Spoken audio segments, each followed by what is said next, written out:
Hi, it's me, David, and I'd like to welcome you back to Life with Parkinson's. Thank you for taking the time to watch. It's time to look at what I've gained from Parkinson's disease. A lot of my episodes have been about what I've lost, what's changed about me, or other setbacks. It's just the nature of the disease. So I thought it would be a good time to look at what I've gained from it, because I believe with every loss, there is some sort of gain. I don't know how many of you out there that are watching are familiar with the Little House on the Prairie books written by Laura Ingalls Wilder, but I believe there is a story in one of the books that really relates to this topic. Laura's dad was primarily a farmer, and the Ingalls were basically a pioneer family that faced many disasters along their journey. One year, Laura's dad had planted an oat and corn crop. When it was nearly time to harvest, a large flock of birds formed and pretty much ate up the whole crop. It was a disaster for them. Laura's dad tried to fend them off with his shotgun, and the family and the mom tried to scare away the birds. But Laura's dad shot so many birds that he ran out of ammunition.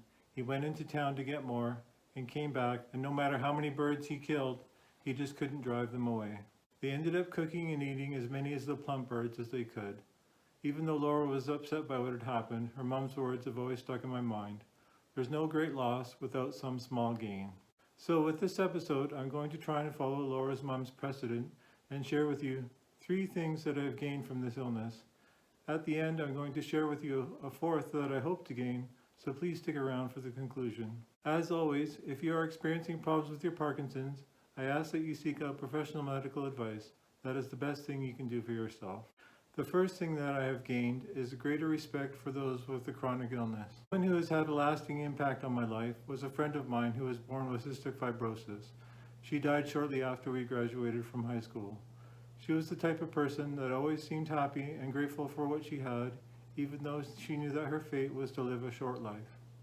It's not that I didn't respect her, it's just that I didn't understand her point of view very well. I could go out and do anything I wanted every day of my life, without having to think about my illness. She had to measure everything based on her cystic fibrosis. She never complained or acted like she was looking for extra sympathy because of her illness. One of my biggest regrets is that I did not go up and say goodbye in person when I found out that she was at the point of death. I did call her on the phone and talk to her for a little while, but I just didn't know how to hang up and say goodbye. She said, "I'll see you later when I get better." That's just how she was. She always knew what to say, but I do wish I had done it in person.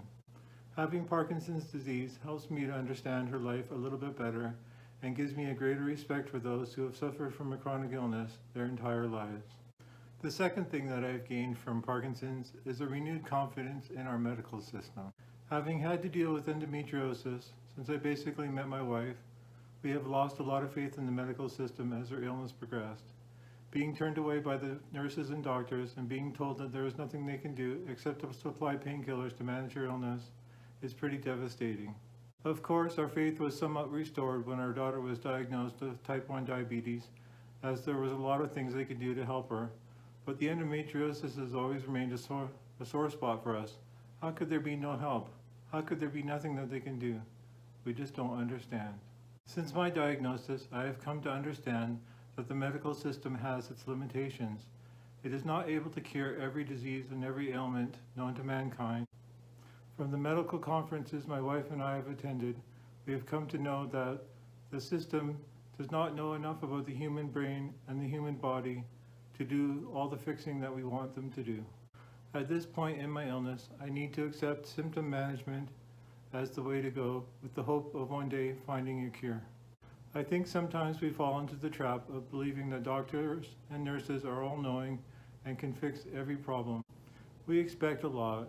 My experiences with the medical system on a deeper level have grounded me and brought me back to reality. The third thing I have gained is the opportunity to share in this awesome online platform and compare experiences from common ground. If you had told me shortly after my diagnosis that I would be sharing my story on an awesome platform like YouTube, I probably would have laughed hysterically at you. There would have been no way to predict this. To being able to share on this platform, I have now gained a large circle of online friends, and I find that through the human condition, we are all able to share on the same level. Disease is not discriminatory in any category. and being able to share our shared narrative like this is an amazing opportunity. Every time I make a video, I get to share a bit of hope and optimism with an audience that grows every day as more people are diagnosed with Parkinson's disease. What an opportunity to try and do a little bit of good in a disease that only seems to progress one way. Before I share what I hope to gain from this disease, I ask that you just take a moment and think about something that you have gained. I know we always think about the things that we have lost, because if you are like me, I do that every day of my life. But once in a while, I think it's important to think about something we have gained and share it in the comments below or with someone that you know. I'm sure you will make their day. Okay, the conclusion. What I hope to gain from this illness is a lasting legacy of courage. One thing I think about since I was diagnosed is my demise. It's not that I'm being sinister or morbid, it's just that I'm likely to die with Parkinson's disease, not from Parkinson's disease, and it's likely to be many years in the future. Even so, it becomes more important every day, because what am I going to leave behind? What I leave behind is my legacy and what people remember about me. And for me, that's the most important thing. I want to be remembered as someone who fought every day against his illness and never gave up, and even in the face of certain death, stood up with courage and showed what he wanted to be remembered for. Even though I know I will lose in the end, as I imagine we all will, what I am remembered for becomes more important to me every day that I live with Parkinson's disease. So what do you think about my goal? Do you agree with it? Do you think it's something worth living for? Let me know in the comments below. Earlier on, I asked you to think about something that you have gained from this illness.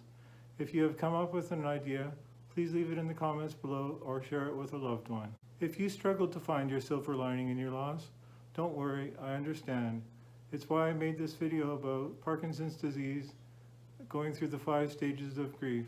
It's based on my emotional journey after being diagnosed with Parkinson's disease. It covers the first 2 to 3 years after that diagnosis. I'll see you over there as soon as you are done with this video. Oh, and for some fun and some light reading, I highly recommend the Little House on the Prairie books. I enjoyed reading them with my daughter. I want to thank you again for taking the time to watch. I hope you have a good day, and I hope we can take this journey together. Goodbye.